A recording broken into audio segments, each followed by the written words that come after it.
அனைவருக்கும் வணக்கம். நான் உங்கள் அருண் மனோஜ்குமார். நீங்கள் பார்த்து கொண்டிருப்பது back on official YouTube channel. இன்னைக்கு நம்ம பார்க்க போற வீடியோ என்னன்னு பார்த்தீங்க அப்படின்னா ஒரு மூவி ரிவ்யூ. ஓகேங்களா, லாஸ்ட்டாக வந்து நம்ம ஸ்டார் திரைப்படத்தை பற்றி ஒரு மூவி ரிவ்யூ கொடுத்துருந்தோம். அதுக்கப்புறம் வந்து எல்லாமே ஓல்டு கண்டென்ட் எடுத்து நம்ம ரீபோஸ்ட் பண்ணோம். ஸோ நிறைய வியூஸ் போகாமல் இருந்துச்சு. ஓகேங்களா, அண்ட் வந்து நம்ம புதுசாக வந்து பார்த்தீங்கன்னா அப்பயும் நம்ம மனம் தளராமல் நிறைய கண்டென்ட் வந்து நான் வந்து என்னுடைய பெஸ்ட்டு என்னவோ அதை தான் நான் உங்களுக்கு கொடுத்துக்கிட்டு இருக்கேன். நிறைய இன்ட்ரப்ஷன்ஸ், நிறைய வந்து தடங்கள் எனக்கு வந்துக்கிட்டே இருக்குது. பல தடைகளை தாண்டி உடச்சி மேலே வர்றதுக்கு வந்து சரியான வாய்ப்பு எனக்கு கிடைக்கிறது இல்லை. சரியான அதுக்கு நம்ம அவ்வளோ மெனக்கெட்டு நம்ம சில விஷயங்கள் செய்கிறதுக்கான முறையான அங்கீகாரமும் கிடைக்கிறது இல்லை. இருந்தாலும் முன்னோக்கி போயிட்டு தான் இருக்கேன். ஏன்னா காலம் தள்ளிய அங்கீகாரத்துக்கு மதிப்பு மிகுதி. ஓகேங்களா, காலம் தள்ளிய விஷயத்துக்கு தான் இப்போல்லாம் வந்து பெருசாக கொண்டாடிட்டு இருக்கிறாங்க. ஏன்னா இப்போ நடப்பில் ஏதாவது ஒரு விஷயம் தோய்வாக இருந்துச்சு அப்படின்னா பழைய விஷயங்கள் வந்து இப்போ எடுத்து கொண்டாடுற ஒரு நிலைமைக்குள்ளே நம்ம இருக்கிறோம். அது வந்து எல்லா விஷயத்துக்கும் சரி. இப்போ தமிழ் சினிமாவும் அதே மாதிரி தான் இருக்குது. அப்படிப்பட்ட அந்த தமிழ் சினிமாவில் இப்போ புதுமையாக ஒரு விஷயம் பண்ணுறது என்னன்னு பார்த்திங்க அப்படின்னா, இது வரைக்கும் கதாநாயகனை கொண்டாடின ஒரு சினிமா இன்றைக்கி வந்து ஒரு காமெடியனாக இருந்தவரை ஹீரோவாக்கி அந்த கதைக்கு ரொம்ப முக்கியமான ஒரு கதாபாத்திரமாக இருந்தவரை பயங்கரமாக கொண்டாடிட்டு இருக்காங்க. நிறையா ஃபிலிம் ஃபெஸ்டிவல்லாம் போய் இப்போ கலந்துக்கிட்டு இந்த வருஷத்தோடைய துவக்கத்தில் ஒரு நல்ல ஒரு நேமை சம்பாரித்து வச்சுருக்காப்புல. ஆக்டர் சூரி, அதாவது காமெடியன் சூரியிலேருந்து ஆக்டர் சூர்யா மாதிரி நம்மளை வந்து பயங்கரமாக வந்து நம்மளை சர்ப்ரைஸ் பண்ணி வச்சுருக்காப்புல. இயக்குனர் வெற்றிமாறன் அவர்களுடைய தயாரிப்பில் இயக்குனர் RS துரை செந்தில்குமார் அவர்களுடைய இயக்கத்தில் ஆக்டர் சூரி, சசிகுமார் மற்றும் உன்னி முகுந்தன் இவங்க 3 பேருமே இணைஞ்சி ஒரு மெயினான லீட் ரோலில் நடிச்சிருக்கிற 3 பேருமே மெயின் லீடில் நடிச்சிருக்கிற கருடன் அப்படிங்கிற திரைப்படத்தை பற்றி நம்ம பேச போகிறோம். இந்த திரைப்பட விமர்சனம் பேசுறதுக்கு முன்னாடி என்னோட சேனல் சப்ஸ்கிரைப் பண்ணாதவங்க சப்ஸ்கிரைப் பண்ணிடுங்க. பக்கத்தில் இருக்க பெல் பட்டனை கிளிக் பண்ணிடுங்க. என்னோட social media IDs plus WhatsApp channel ஒன்று ஓப்பன் பண்ணியிருக்கோம். எல்லாத்துக்குமே ஃபாலோ பண்ணிடுங்க. அப்போ தான் நான் போடுற வீடியோ அப்டேட்ஸ், வீடியோ என்னென்ன கண்டென்ட் போட போகிறேன், இல்லை எந்த மாதிரியான கண்டென்ட்டுக்கெலாம் நீங்கள் எக்ஸ்பெக்ட் பண்ணுறீங்க, அண்ட் எக்ஸ்க்ளூசிவான சில விஷயங்கள் இந்த மாதிரியான விஷயங்கள்லாம் அதில் நான் போஸ்ட் பண்ணுவேன். ஸோ அது உங்களுக்கு யூஸ்ஃபுல்லாக இருக்கும். அண்ட் வந்து இப்போ நம்ம மூவி ரிவ்யூ பற்றி பேசுவோம். ஓகேங்களா, கருடன் அதாவது பிளாட் ஆஃப் த ஸ்டோரி என்ன அப்படிங்கிறது ஜஸ்ட் ஒரு ஒன்லைனில் சொல்லிடுறேன். வசதியாக வாழ்ந்து கெட்ட ஒரு குடும்பம். ஓகேங்களா, அதில் மூத்தவங்க ஒருத்தங்க இருக்காங்க. அவங்க 2 பசங்களை வளர்க்குறாங்க. அந்த 2 பசங்க அவங்க 2 பேருக்கு துணையாக இருக்கிறாங்க. ஆனால் அந்த வயசானவங்களோட உண்மையான பேரன் ஒரு கட்டத்துக்கு மேலே வந்து பார்த்திங்கன்னா அவங்களுடைய வாழ்க்கை தரம் மாறிடுச்சு. அப்படின்னா செங்கல் செய்கிற இடத்துல அவங்க இருக்கிறாங்க. ஆனால் அவங்க வளர்ந்த பசங்களில் ஒருத்தர் வந்து டிரான்ஸ்போர்ட் கம்பெனி வச்சிருக்காப்புல. இன்னொருத்தர் வந்து அந்த செங்கல் வச்சிருக்கேன்னு சொன்னால அவருக்கு தலையாக விசுவாசியாக இருக்கார். ஓகேங்களா, ரொம்ப ஒரு அநியாயத்துக்கு விசுவாசமாக இருக்கிறாரு. ஓகேங்களா, இந்த 3 பேர் வச்சு ஒரு ட்ராக் போவோம். இன்னொரு ட்ராக் என்னன்னு பார்த்தீங்க அப்படின்னா, நில பத்திரப்பதிவுத்துறை அமைச்சர், அதாவது பத்திரப்பதிவுத்துறை அமைச்சர் ஒருத்தர் ஒரு நிலத்தை வந்து வாங்குறாரு. ஒரு கோயிலில் இருக்கிற ஒரு முக்கியமான ஒரு கோயிலில் சார்ந்து இருக்கிற ஒரு முக்கியமான ஒரு இடத்த வாங்கணும்னு ஆசைப்படுறாரு. அது எப்படி கைப்பற்றுறாரா இல்லையா அப்படிங்கன்னு 2 விதமான ஸ்டோரி லைனை ஒரே இதுக்குள்ளே ஒரு நேர்கோட்டில் இணைச்சி அதில் ஒரு கேரக்டரை, ஒரு சின்ன கேரக்டராக வரக்கூடிய ஒரு ஆர்ட்டை, அந்த கேரக்டரை நல்லாவே அந்த படத்தில் வந்து க்ளோரிஃபை பண்ணி காமிச்சு ஒரு வேறு லெவலில் ஒரு திரைப்படத்தை நமக்கு கொடுத்துருக்காங்க. அது வரைக்கும் நம்ம சூரியனாலே காமெடியன் ஏதாவது மொக்கையாக காமெடி பண்ணுவார். இந்த குரூப்பில் டூப் மாதிரி ஒரு 4 பேரை சேர்த்து வச்சுட்டு அந்த படத்துக்கு அது தேவையே இல்லைனாலும் அந்த காமெடியாக அவர் வந்து புகுத்துவார். அப்படின்னு இந்த எல்லாத்தையும் மித்தையும் உடச்சி அந்த கதைக்கு என்ன தேவையோ, அந்த கதைக்காக என்ன இருக்கோ அதை மட்டும் கரெக்டாக கொடுத்து ஒரு நல்ல மீட்டரில் வந்து நம்ம ஒரு நல்ல திரைப்படத்தை கொடுத்த விதம் பார்த்திங்க அப்படின்னா இந்த இடத்துல துரை செந்தில்குமார் சார் வந்து பாராட்டணும். ஏன்னா அவருடைய முந்தைய திரைப்படங்களில் பார்த்திங்கன்னா எதிர்நீச்சலாக இருக்கட்டும், காக்கி சட்டையாக இருக்கட்டும், இந்த 2 திரைப்படமும் வேறு லெவலில் ஒரு தியேட்டரிக்கல் எக்ஸ்பீரியன்ஸ் கொடுத்துருக்கோம். கொடி திரைப்படமும் அதே மாதிரி தான்.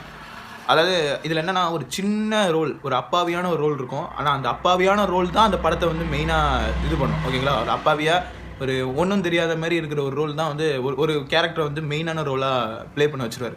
அதாவது எப்படின்னா, எப்படி சொல்கிறது, எதிர்நீச்சலில் வந்து அந்த சிவகார்த்திகேயனுக்கு கோச்சி அவர்கள ஒரு ஹீரோயின், அந்த ஹீரோயின் பேர் தெரில, அந்த ஹீரோயினாக இருக்கட்டும்.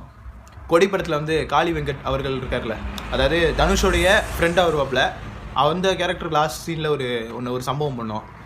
அது மாதிரி அந்த வரிசையில் இந்த கருடன் திரைப்படத்தில் பார்த்திங்க அப்படின்னா அது வரைக்கும் ஒரு சாதுவாக, ஒரு அம்மாஞ்சியாக, ஒரு எப்படி சொல்கிறது, ஒரு வெள்ளந்தி மாதிரி இருக்கிற ஒரு கேரக்டர் திடீர்னு ஒரு ஹீரோ லெவல், ஹீரோவே அந்த இடத்துல சும்மா தாங்கிற மாதிரி ஒரு இடத்துல ஒரு பயங்கரமான ஒரு கதாநாயகனாக இருந்ததை விட கதையின் நாயகனாக அந்த திரைப்படத்தில் வந்து சூரியனை காமிச்ச விதம் அருமையாக இருந்துச்சு.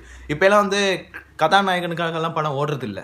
கதைக்கு யார் நாயகனாக இருக்கா, கதையின் நாயகனுக்காக தான் அந்த படம் ஓடுது. கதை வலுவாக இருந்துச்சுன்னா அந்த வலுவான கதை வந்து ரொம்ப வலுவான கதையெல்லாம் கிடையாது. எல்லாருமே பார்த்து பழகின ஒரு சாதாரண நார்மல் கமர்ஷியல் மூவி தான். ஆனால் அதில் மேக்கிங் ப்ளஸ் ஸ்க்ரீன் ப்ளே அது கொண்டு போன விதம் தான் இந்த படத்தை அப்படி தூக்கி சாப்பிட்டுருச்சு. எல்லா தரப்பில் உள்ள ரசிகர்கள் எல்லாருமே இந்த திரைப்படத்தை பார்க்கலாம். ஓகேங்களா, ஏஜ் ரெஸ்ட்ரிக்ஷன்லாம் கிடையாது, எல்லாருமே பார்க்கலாம். எல்லாருமே இந்த திரைப்படத்தை பார்க்கும்பொழுது ஒரு நல்ல பர்ஃபார்மன்ஸ் பேஸ்டான ஒரு ஃபிலிம். ஓகேங்களா, நடிப்பு, இந்த படத்தில் நிறைய நடிப்பு அண்ட் யுவன் சங்கர் ராஜா அவர்களுடைய அந்த பின்னணி இசை எல்லாமே அந்த படத்தை வந்து நல்லா லைவாக கொண்டு போகுது. ஓகேங்களா, சசிகுமார் அவர்களுடைய நடிப்பு எப்பயுமே அவர் ஒரே மாதிரி ரோல் தான் சூஸ் பண்ணி நடிப்பாப்பில். ஆனாலும் அந்த இதில் பெஸ்ட்டாக கொடுப்பாப்ல. இப்போ ப்ரூஸ்லி வந்து ஒரு விஷயம் சொல்லுவார், என்னன்னா பல வித்தைகளை கற்றுக்கிட்டவன்கிட்ட கூட நம்ம தாராளமாக எடுத்து இன்னும் போராடலாம், ஆனால் ஒரே விஷயத்தையே பல முறை பயிற்சி எடுத்தவன்ட்டு நம்மளால் நெருங்க கூட முடியாது, ஏன்னா அவன் தான் உள்ளத்திலே ரொம்ப பலசாலியாக இருப்பான் அப்படிங்கிற மாதிரியான கான்செப்டில் அவர் ஒரு தாட் சொல்லியிருப்பாரு. அவர் சொன்னது வேறு மாதிரி, ஆனால் நான் அதை புரிஞ்சுக்கிட்டது இப்படி நான் உங்களுக்கு கன்வே பண்ணுறேன். ஓகேங்களா, அந்த மாதிரி ஒரு ரோல் ஒரே மாதிரியான ரோலாக இருந்தாலும் அது பர்ஃபெக்டாக வந்து கொடுக்குறதுல பார்த்திங்க அப்படின்னா சசிகுமார் அடிச்சுக்க இங்கே யாருமே இல்லை. அந்த மாதிரி சசிகுமார் சார் வந்து பயங்கரமாக இதில் ஸ்கோர் பண்ணியிருப்பாப்ல. சமுத்திரக்கனி அண்ணனும் இந்த படத்தில் நடிச்சிருக்காப்புல, போலீஸ் கேரக்டர் வருவாப்புல. அவரும் வந்து எப்பயும் போல ஆஸ் யூஷுவல் அப்படிங்கிற மாதிரி அவரோட ரோலும் நல்லாயிருக்கும். இதில் வந்து தனிச்சையாக பேசக்கூடிய கதாபாத்திரம்னா ஒன்றும் இல்லை, ரெண்டு கதாபாத்திரம் தான். ஒன்று சூரியண்ண, இன்னொன்று வந்து நம்ம வடிவகரசி அம்மா. இவங்க 2 கேரக்டர் தான் வந்து அப்படியே தனிச்சு நின்று பேசுது.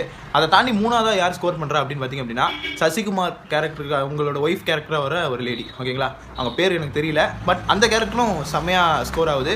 காதல் காட்சியாக இருக்கட்டும், நம்ம ரோஷினி மேம், அதாவது பாரதி கண்ணம்மா ரோஷினியாக இருக்கட்டும், சுந்தரியில் வர கேப்ரியலாக இருக்கட்டும், இவங்கெல்லாம் வந்து பார்த்திங்கன்னா அந்த படத்துக்கு ரொம்ப முக்கியமான எலிமெண்ட்டில் நல்ல ஷோகேஸ் ஆகுறாங்க.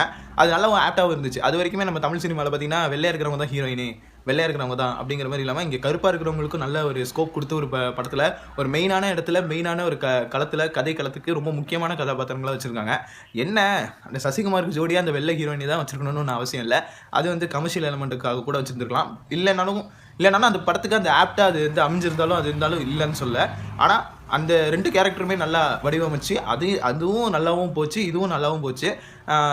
ஒரு நல்ல ரெஃப்ரெஷிங்காக இருந்துச்சு. படம் வந்து பார்த்திங்கன்னா எப்பயும் போகிற ஒரே ஃபார்முலாவாக இல்லாமல் இது ஒரு நல்ல வேறு புது காஸ்ட்டை யூஸ் பண்ணி புது முக நடிகர்களை உள்ளே கொண்டு வந்து ஒரு நல்ல திரை விருந்து வந்து கொடுத்துருக்காங்க. இது வந்து தேட்டரில் ஒரு தடவை இல்லை பல தடவை கூட பார்க்கலாம், சலிக்காது, அழுக்காது. 2வது காமெடி. இந்த இடத்துல ஒரு ஹீரோ, ஒரு வெள்ளந்தியான ஒரு ஹீரோவாக இருக்கிறவர், வெள்ளந்தியான ஒரு மனுஷனுக்குள்ளே இருக்கிற அந்த ஹியூமர் வந்து கரெக்டாக கன்வே பண்ணி நம்மளை வந்து வயிறுக்குள்ளுக்க சிரிக்க வச்சிருக்காரு. ஓகேங்களா, ஃபர்ஸ்ட் ஹாஃப்லாம் அப்படி தான் போவோம்.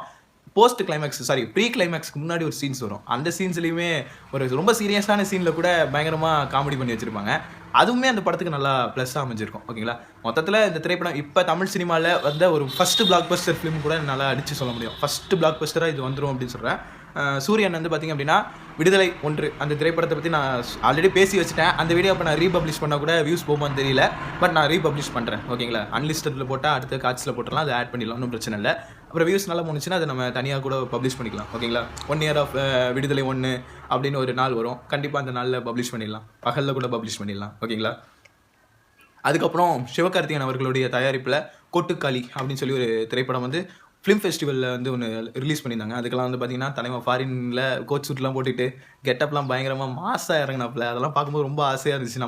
ஏன்னா நான்லாம் அந்த மாதிரியான கேட்டகரி தான், ஒரு எப்படின்னா மொக்கையான ஒரு கேட்டகரி. நான்லாம் ஹீரோ மெட்டீரியலாக இல்லை, நான் ரியல் லைஃப்லேயே ஒரு ஜோக்கர் தான். ரியல் லைஃப்லேயுமே நான் ஒரு ஜோக்கர். நான் என்ன பண்ணுறேன், எனக்கான ரிசல்ட் என்னங்கிறது எதுவுமே தெரியாமல் பிளைண்டாக நான் பாட்டு ஒன்று பண்ணிகிட்ருக்கிறேன். நிறையா ஆப்போசிஷன்ஸ் வருது, நான் செய்கிறத தப்புன்னு சொல்கிறாங்க, நான் செய்கிறதுக்கு மதிப்பே இல்லைன்னு சொல்கிறாங்க. ஆனால் எனக்கு என் மனசு கேட்க மாட்டேங்குது. நான் ஒரு விஷயத்து மேலே ஆசைப்பட்றேன், ஒரு விஷயத்தை நான் நோக்கி போகிறேன்னா அதுக்கு வந்து எந்த வழியும் எனக்கு அமையலை, எனக்கு சரியான ஒரு கைடன்ஸ் இல்லை. ஆனால் எனக்கு என்ன தெரியுமோ அது வந்து தாராளமாக எக்ஸ்ப்ரெஸ் பண்ணுங்கிற ஒரு விஷயம், ஒரு கான்ஃபிடென்ட் லெவல் இருக்குது. ஆனால் அந்த கான்ஃபிடென்ட்டை தாண்டி ஒரு விஷயம் வேணும், ஹோப். அந்த ஹோப்பை வந்து எந்த விஷயத்தில் எந்த சூழ்நிலையுமே இழக்கக்கூடாது. ஆனால் எல்லாருமே அந்த ஹோப் மேலே தான் கை வைக்கிறாங்க. கான்ஃபிடென்ட்டை உடைக்கிறதும் இல்லாமல் என்னோடய ஹோப்பையும் மொத்தமாக கலைக்கிறாங்க. அது கான்ஃபிடென்ட்டை கூட உடைச்சிடலாம் நண்பா, உடைச்சா திரும்பி எடுத்துடலாம். கான்ஃபிடென்ட்டை உடைச்சிட்டா கூட திரும்பி எடுத்துடலாம். ஆனால் அந்த ஹோப் ஒன்ஸ் போயிடுச்சுன்னு வச்சிங்களேன், என்ன பண்ணாலும் அந்த ஹோப் திரும்பி நமக்கிட்ட வராது. ஈவன் அந்த ஹோப்பை உடைக்கிறதே எதுனா நம்ம நேசிக்கிற ஒருத்தங்களால தான் நம்ம அந்த ஹோப்பை இழக்கிறோம். நம்ம நேசிக்கிற ஒருத்தங்க நம்மளை விட்டு போனதுக்கப்புறம் கூட நம்ம அந்த ஹோப் இழந்துடுறோம். ஸோ வாழ்க்கையில் வந்து யாரையுமே நேசிக்கக்கூடாதுன்னு சொல்லலை, எல்லாருமே நேசிக்கணும். ஆனால் ஒருத்தரை கூட நம்பக்கூடாது. நம்மளுடைய பாதையை நாம் அமைக்கிற வரைக்கும் இங்கே எல்லாருமே நம்மளை கல் விட்டு எரிஞ்சிட்டு தான் இருக்காங்க. ஆனால் என்றைக்கா இருந்தாலும் ஒரு நாள் நம்ம ஜெயிச்சு ஒரு பாலமாக வர்றப்ப அந்த கல்லெல்லாம் சேர்ந்து பாலமாக கட்டுறப்ப அந்த பாலத்தில் வந்து எல்லாரையும் சுதந்திரமாக நடக்க விடுவோம் அப்படின்னு சொல்லிட்டு இந்த வீடியோ நான் முடிச்சுக்கிறேன். ஏன்னா அந்த மாதிரி நடக்க விட்டதுனால தான் இன்றைக்கி சூரியங்கிறவர் காமெடியான இருந்தவர் திடீர்னு ஒரு பர்ஃபார்மராக உள்ளே இறங்கியிருக்காரு. ஓகேங்களா, ஆல்ரெடி பார்த்திங்க அப்படின்னா இந்த கருடன் திரைப்படத்தை விமர்சனம் பண்ணுறேன்னு சொல்லிட்டு சூரியன் அண்ணன் ஃபுல்லாக விமர்சனம் பண்ணிட்டு இருக்காங்க. எப்படி இருந்த மனுஷன் இப்படி ஆயிட்டாரு அப்படின்னு. அதாவது எப்படி ஒரு மாதிரி லோ கிரேடாக ஆவரேஜாக இருந்த ஒரு மனுஷனை பயங்கரமான ஒரு டிரான்ஸ்ஃபர்மேஷன் கொடுத்தாங்கிறத பற்றி மட்டும் தான் பேசுகிறாங்களே ஒழிஞ்சு அந்த படத்துக்கு என்ன ஆர்க் இருக்குது அதை பற்றியெல்லாம் யாரும் பேசலை. பட் நம்ம வந்து ஒரு மூவி ரிவ்யூவும் கொடுக்கணும், அதே சமயத்தில் இந்த இதில் சூரிய அண்ணனோட இதை பற்றியும் பேசணுன்ட்டு ஃபஸ்ட்டு மூவி ரிவ்யூவை நான் கொடுத்துட்டு தான் இதை நான் பேசுகிறேன். ஓகேங்களா? டெஃபினட்டாக உங்களுக்கு ரொம்ப பிடிக்கும் நான் நம்புகிறேன். மீண்டும் ஒரு நல்ல பதிவோடு உங்களை நான் சந்திக்கிறேன். அது வரைக்கும் உங்களுடைய நான் விடைபெறுவது உங்கள் அருண் மனோஜ்குமார். நீங்கள் பார்த்துட்டு இருக்கிறது back on official YouTube channel. என்னோட சேனல் சப்ஸ்கிரைப் பண்ணாதவங்க சப்ஸ்கிரைப் பண்ணிடுங்க, பக்கத்தில் இருக்க பெல் பட்டனை கிளிக் பண்ணிடுங்க. அண்ட் என்னுடைய WhatsApp channel, Facebook page and Instagram page எல்லாத்தையும் நீங்கள் ஃபாலோ பண்ணுவீங்க நான் நம்பிட்டு இந்த வீடியோ நான் முடிச்சுக்கிறேன். ஏன்னா ஃபாலோவர்ஸ் ரொம்ப கம்மியாக இருக்குது நண்பா, கொஞ்சம் சேர்த்து ஃபாலோ பண்ணிவிடுங்க. ஓகேங்களா? நன்றி, வணக்கம்.